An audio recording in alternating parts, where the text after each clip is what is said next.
السلام عليكم. طبعا اليوم انا جيت مركز الشرطة المنصور، وكانت شقيقة الفنان المطرب جلال الزين.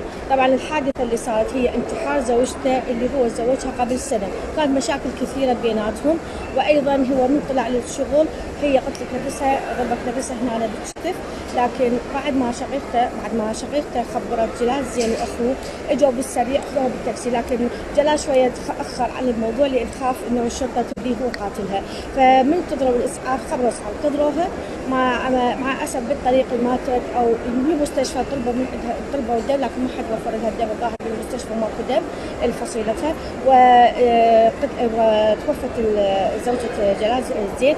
هذه الاحداث اللي سردتها ان السيدة شقيقة جلال الزين في مركز الشرطة المنصور اللي كانوا يتحققون وياها. فاتمنى انه لا نتهم احد باي قتل، وان شاء الله تكون الحقيقة.